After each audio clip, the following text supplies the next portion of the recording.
Hello class, so this lesson is for information sheet number 4 about the nature of income and expense budgeting. Our learning outcomes for this lesson is to define and list sources of family income, explain expenditure and savings, and develop the process of managing family income. So as we all know, food, shelter, and clothing are the basic needs of a human being. So tayong mga tao, ito talaga yung 3 of the most basic needs ng isang tao. So, paano natin mapufulfill itong mga basic needs? Siyempre, para ma-avail natin itong mga basic needs na to, kailangan natin ng money or pera. Pero, saan naman natin kukunin yung money or yung pera, di ba? Tanungin nyo to sa inyong sarili, can you and your sibling contribute towards the family income? So, kaya nyo bang magkaroon ng contribution sa inyong family when it comes to income? Okay, so pwede, di ba? At your age, or kahit nag-aaral pa lang kayo, kahit na hindi pa kayo nagtatrabaho, pwede kayong magkaroon ng contribution sa family income. Sa paanong paraan? Sa pagtulong sa gawaing bahay. 'Di ba? Yung paghuhugas ng pinggan, paglilinis ng bahay, pag-aayos ng mga kagamitan sa bahay. Nakakabawas na yan sa gastusin ng inyong mga parents or guardians dahil hindi na nila kailangan kumuha pa ng additional help para gawin tong mga to. Okay? At minsan talaga, hindi rin naman afford, di ba? Hindi rin naman afford ng mga parents or guardian natin na mag-avail ng ganitong services. Ano pang example? So, dito sa ating module nakalagay, pwede nyong tahiin yung mga damit ninyo, di ba? Halimbawa, mga nagkaroon ng butas or ng tastas, pwedeng kayo na mismo yung magtahi. Nakabawas yan sa gastusin na ipatahi pa ito sa mga nag-alter. So you can offer your services to other people na mabayaran kayo dun sa service na ibibigay ninyo. Halimbawa, dun sa mga elders na busy sa work at kailangan nila ng typing job, you can offer your services. So with this extra money earned or saved, members can meet additional needs of the family. So, yun yung mga ways para makatulong kayo sa inyong family when it comes to income. So, let's define what is income. It is money or some equivalent value that an individual or business receives, usually in exchange for providing a good or service or through investing capital. So, yung income, in short, or sa Tagalog, ang tawag natin dyan ay kita. Yung kinikita natin. Or sa iba na nagwo-work, yun yung salary. Yun yung income nila. So, it is used to fund day-to-day expenditure. So, dito natin kinukuha yung panggastos natin. 'Di ba? Sa income. Depende sa income ng iyong parents, ng inyong guardian. Kung kayo mismo nagtatrabaho na, mas naiintindihan nyo na ngayon kung bakit ganun na lang kahigpit ang mga parents or guardian ninyo sa paggastos nga dito sa income. Yung mga investments, pensions, and social security are primary sources of income for retirees. So, sa mga retiree, dahil retired na sila sa work, doon nila kinukuha yung income nila. For individuals, income is most often received in the form of wages or salary. So, nabanggit ko kanina, yung mga nagtatrabaho ordinarily or commonly, yan yung natatanggap, yung sahod. So, pwede yan every quincenas, every 15th or 30th of the month. Ito naman sa business. Sa business, income can refer to a company's remaining revenues after paying all expenses and taxes. In this case, income is referred to as earnings. Sa business naman, syempre, di ba meron tayong capital na inilalagay pantayo ng business. So, yung mga kinikita natin kapag minus na natin doon yung capital, yun na yung profit natin. So, ibig sabihin, yun na yung talagang kita natin or yung earnings natin dun sa business na yun kapag naibawas na natin yung mga expenses natin, yung iba pang gastusin natin, and yung mga taxes. Sources of income. So, parang nabanggit na rin natin kanina na yung mga sources of income can come from different places. Pwedeng sa salary na nagtatrabaho, doon sa mga nagpa-part-time class. Halimbawa, nagpa-part-time class sila, nag-tutorial sila, nag-offer sila ng kanilang tutorial services. So, pwede rin makakuha ng income from that. Rent from a house or shop. So, yung mga nagpaparenta ng bahay, yung mga nagpaparenta ng computers, di ba? May mga kinikita sila dyan. Yung mga interest na nakukuha natin sa bangko, kung meron man tayong mga deposit sa bangko, nag-i-interest yun, as long as hindi natin siya regularly ginagalaw or nababawasan, palaki ng palaki minsan yung interest. Or, sale of shares and other investment. It may also be earning from the use of your skills or profit from your household produce or etc. So, meaning, if you have skills that you can offer your services. For example nga natin, yung mga typing jobs, tutorial jobs. So, mas maganda pagkakitaan nyo yung mga skills nyo na yun, lalo na kung mahusay kayo sa ganong skill. Profit from your household produce. So, halimbawa, meron kayong organic garden sa inyong bahay. So, yung mga vegetables and fruits na naha-harvest nyo from your organic garden, pwede nyo pagkakitaan. Nitong pandemic, di ba, marami yung naging plantito, plantita. Okay? So, yun, pinopropagate nila yung mga plants nila, and then, ibinibenta nila yung mga plants, di ba? Talagang nagmahal din yung mga prices ng mga plants this nakaraan na year. At up to this month yata or up to this date, ano pa rin, kumbaga booming pa rin yung plant business. So when you use your skills, like stitching clothes for family members, or growing vegetables at home for your consumption, or knitting sweaters for family members, you do not get any money in hand. But, at the same time, you save money, which you would have given to the tailor for stitching or buying for a sweater or a vegetable. So, tama. Dahil instead na bumili ka or magpatahi ka, ikaw na mismo gagawa, so nakasave ka. Such savings can add to your income. Money can also be saved by using free facilities like medical facilities, free education for children, or rent-free accommodation. So, ito maganda to, no? Free facilities like medical facilities. So, sa mga kanya-kanya nating barangay, di ba, meron tayong may mga programs dyan, yung mga free check-up. So, dapat i-maximize natin yung mga opportunities na yun to avail those free check-ups. Pero usually nga, ang kinikater ng mga yun ay syempre yung mga nasa class E, class D na talagang hindi nakaka-afford ng mga medical check-ups. So, syempre, yun sila yung pinapriority. At kung tayo naman, alam naman natin na medyo marami sa barangay natin na talagang hindi nakaka-afford, kumbaga, mag-giveaway na lang din tayo, di ba? Para sa kanila. Dito sa free education for children, so ito, I can relate to this kasi nga, as a family, kami mag-asawa, nag-decide talaga kami to transfer our kids to public school. Na-realize namin na bakit hindi na lang natin ilipat sa public school.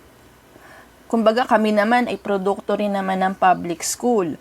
So malaki yung naging tipid namin nung nalipat sila sa public school. At nang talagang pinag-iipunan namin ngayon ay ang kanilang college. Pag nag-apply ka ng work, hindi naman tinatanong kung saan ka nag-graduate ng elementary or high school. Nakalagay yun sa resume, pero ang mas priority nila is kung saan ka nag-college, and kung ano yung natapos mong course. Plus, kung ano ba talaga yung mga skills na may offer mo sa company. Free accommodation naman, masasabi ko rito is, nung bago lang kaming nagpamilya, talagang nakatira kami sa sa aking parents. So, talagang malaki yung naging tipid namin sa rent. Okay? Pero, after a few years, nag-decide pa rin talaga kami to get our own place para naman ma-experience talaga namin what it's like to be a family. Maganda yung naging resulta nung kumuha kami ng sarili naming place kasi naman talagang nag-grow kami as a family. Okay, next we go to expenditure versus expense. So it's important to understand the difference between an expenditure and expense. Ang expenditure is the total purchase price of a good or service. Kumbaga, example dito, if a company buys 10 million piece of equipment that it estimates to have a useful life of 5 years, it would be classified as a 10 million capital expenditure. So, kung ano yung value ng, halimbawa, ng isang equipment, for example, in this case, 10 million capital expenditure siya. But, in expense, it is the amount of that is recorded as an offset to revenues or income on a company's income statement. Example, the same 10 million piece of equipment with a 5-year life has a depreciation expense of 2 million each year. Kumbaga naman dito, ang sinusukat yung depreciation ng isang equipment. Okay? So, ibig sabihin, 10 million nga siya, good for 5 years. Pero each year naman, nagde-depreciate or bumababa yung value ng 2 million each year. So, yun yung naging expense mo, 2 million each year. Okay? So, yun yung difference between expenditure and expense. Savings. The money set aside by the family or for use in times of need. Okay? Let me just highlight this. The money set aside by family for use in times of need. So, very important na may savings ang isang family. Part of income which comes into a family must also be kept aside for future use or especially for emergency use, diba? Lalo na yung mga emergency nga, so hindi natin inaasahan. Katulad itong nakaraan, example natin, nung nag-pandemic, nag-virus, diba? Maraming nawalan ng trabaho. Alam natin yan. Maraming mga nagsarang companies dahil hindi in-expect na ganun katagal yung magiging lockdown, yung magiging quarantine. So, napaka-importante talaga na nagkaroon ng savings para ma-meet yung mga emergency purchases na kailangan gawin. So, this money which is set aside is called a saving or savings and may be used at any time in the future. Ruling is 10% of your income dapat nasi-save. Okay? Kumbaga, ideally, dapat ganun. Pero what if, sa liit nung income, talagang hindi kayang makapag-save? So, personally, ang ginagawa ko, binabudget ko muna yung aking income sa mga bills na kailangan bayaran. And once na kapag set aside na ako ng mga amount para dun sa mga bills na kailangan bayaran, kung ano yung matitira, maliit na portion doon, I will try to save. Yan na, I will try. Kasi minsan talaga, wala akong nasisave. Pero, as much as possible, I'm trying my best to save. Okay. So, we now go to the basic and essential needs of a modern family. Housing. One of the most important needs of a family is shelter because every family needs a base. Diba? Kailangan natin ng home base. Kumbaga, kailangan natin ng uuwian. For a family to survive and for its members to live in ease, there should be a house. A modern family needs a decent house with dedicated space for each member of the family, right down to the pets. O, diba? Sabi, dedicated space for each member. So, ideally, ganyan dapat talaga. Meron tayong space sa bahay natin on our own. But, in reality, minsan talaga, hindi nangyayari ito dahil limited ang space. Kaya dahil yun lang yung kaya. O, minsan sa ibang families, di ba? Kung halimbawa, kung studio yung unit nila, walang bedroom, nandun na lahat. Okay? But basta as long as yung komportable naman yung mga members of the family. Next is food. Food is the fuel we need to survive. So dito natin talaga kinukuha yung energy natin para makakilos tayo. So as much as possible, we must eat healthy food. Dapat balanced diet. Iwasan na natin yung mga extra rice. Okay? Kumbaga, let's eat in moderation. Diba? Yun nga, yung nagkakos ng disease or health problems sa atin is how we eat. Okay? Kung ano yung mga kinakain natin, kung ano yung mga ini-intake natin. So, as much as possible, healthy food, vegetables, ano pa ba, fruits, konting meat.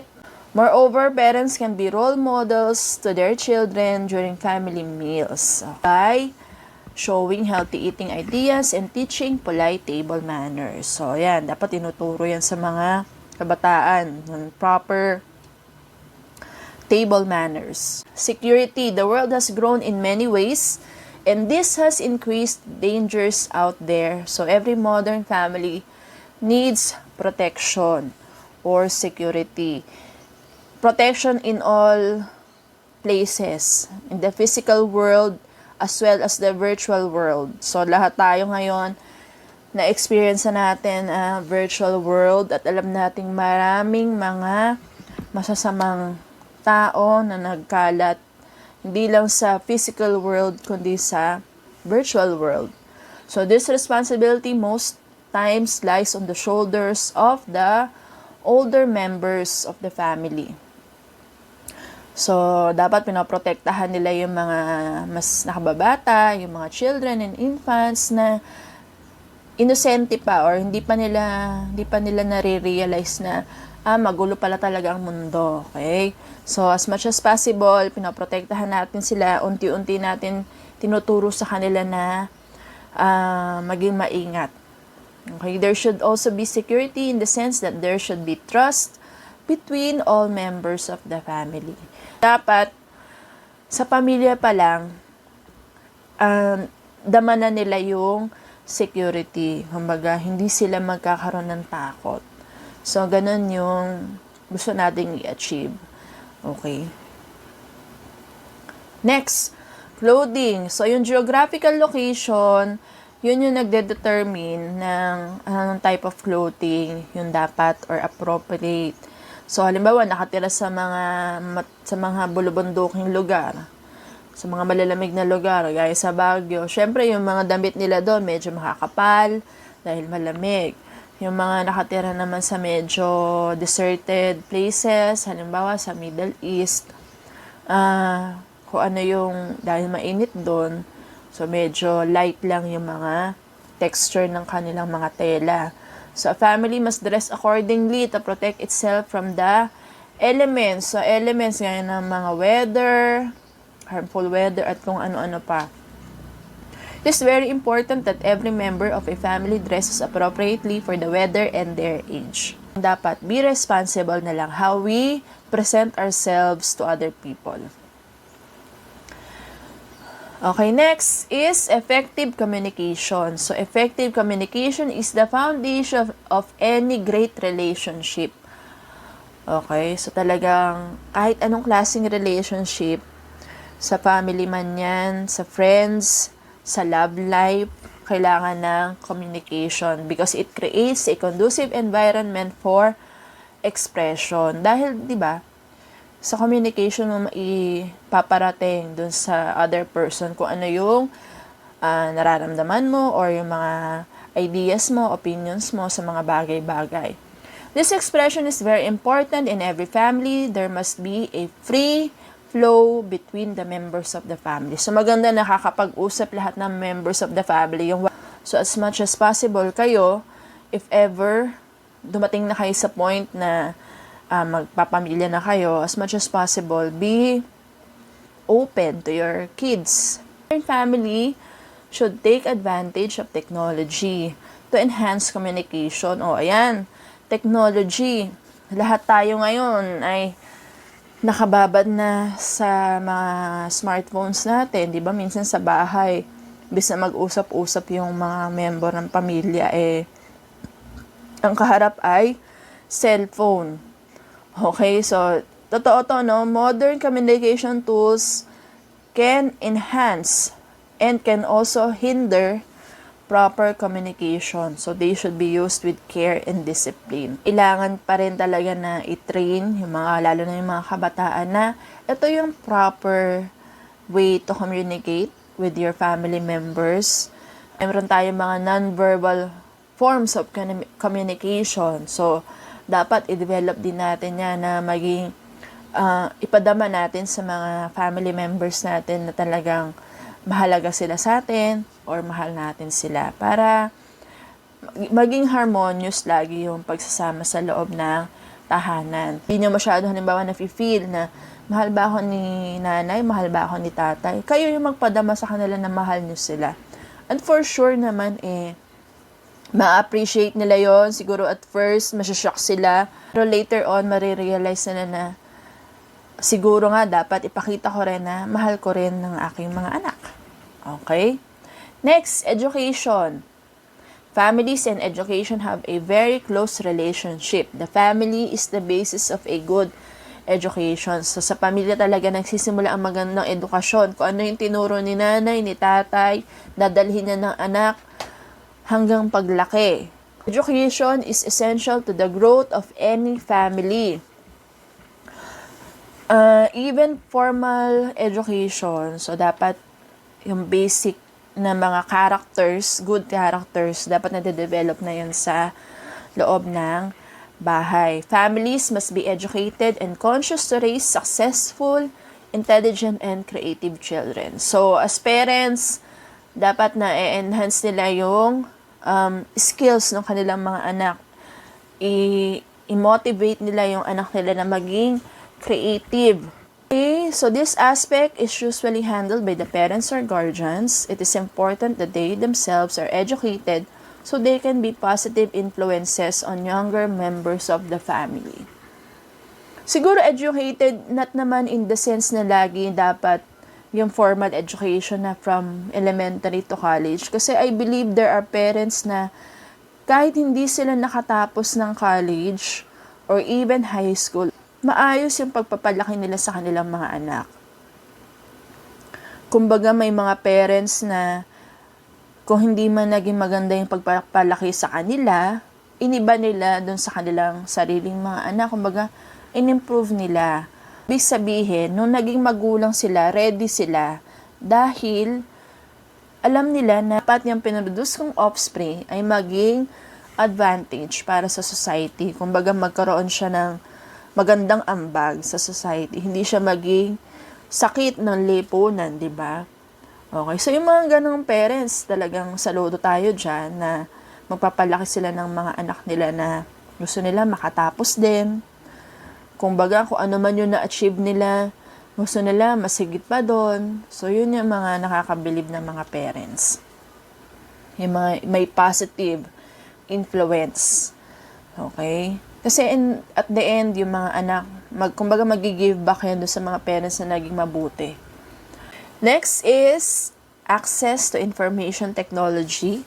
The internet has grown in leaps and bounds over the years. Technology now has a regular and functional presence in our everyday lives. So, whether we like it or not, Yung technology talaga, parte na yan ng buhay natin. Necessity na yan sa ngayon. So, yung mga parents na sinasabi na, internet, di natin kailangan yan. Or yung mga gadget, hindi natin kailangan yan. On my opinion, medyo in denial sila sa ganong case. Kasi nga, need na siya ngayon. Lalo na ngayon na, di ba, ganito setup natin. Online tayo, online schooling. At lahat ngayon, pwede na rin sa online, yung pag-order ng mga pagkain, ng services online. So, kailangan na talaga siya para maging up-to-date tayo sa mga pangyayari sa paligid natin. Okay? So, dapat yung access to information, very important, up-to-date sa nangyayari sa bansa or sa paligid natin. New inventions to be able to compete effectively in the society. Dahil nga every second yata, 'di ba, may mga bagong technology na lumalabas to improve our lives. Okay, so kailangan natin ng internet access na unfortunately dito sa Pilipinas, hindi ganoon kaganda. Mahal-mahal pero hindi ganoon kaganda. Pero let's hope na improve pa rin. Huwag tayong mawala ng pag-asa na mag-i-improve ang ating internet services. Health. As above mentioned, a family should provide its individual members with key resources for healthful living. So, kanina, di ba, yung sa food. So, but one of the most important things for the family is access to medical care. So, kailangan talaga natin to, no? Yung medical care. Lalo na kung free. Sa ibang bansa, talagang maganda yung mga medical care nila. Nasa ng problema na magpa-check up. So, dito sa Philippines, medyo hindi pa ganun kaayos yung ating medical care. Naririnig natin yung mga issue about PhilHealth. So, let's hope na dito sa Philippines, maging maayos ang medical or healthcare system natin dahil health is wealth. Pag nagkasakit tayo, hindi tayo makakapagtrabaho, hindi tayo makakapag-aral. So, paano tayo magkakaroon ng income? So, individually, we should protect ourselves every day sa mga harmful factors na meron dyan sa paligid natin. Next is love. Okay, being a part of a family means you are a part of something very wonderful. It means you will be loved unconditionally for all of the time. Ideally, ito yung essence ng family, yung magbigay ng security, protection, and love, lalo na sa mga younger members of the family. So, dapat namamayani sa ating tahanan yung love because it is the bond that keeps a family together.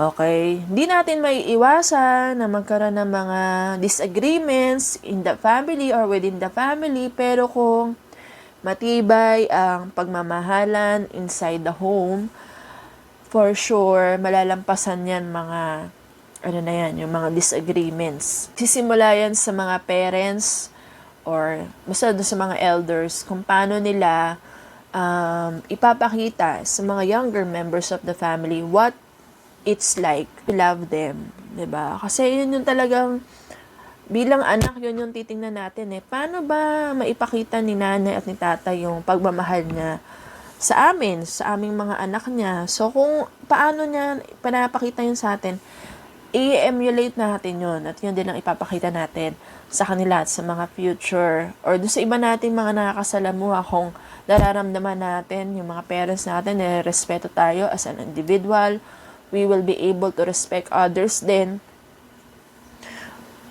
as an individual.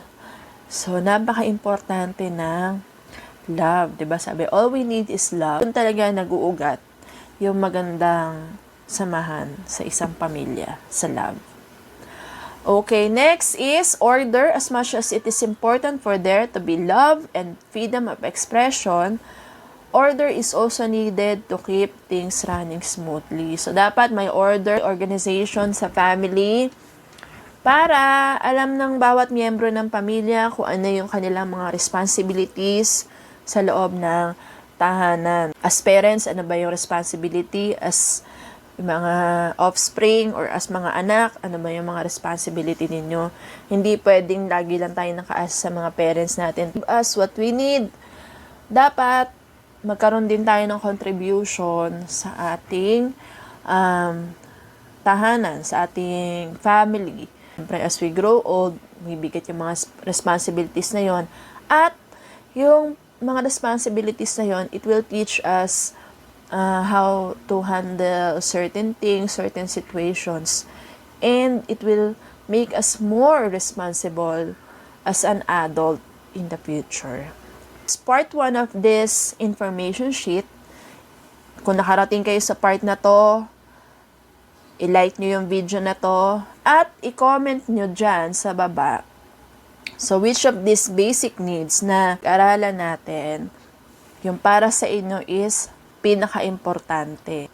Top 3 important basic needs for you as an individual. Okay? Comment nyo yan dyan sa video. Watch out for the next video, yung continuation nitong ating information sheet number 4. Okay, so see you again on our next video lesson.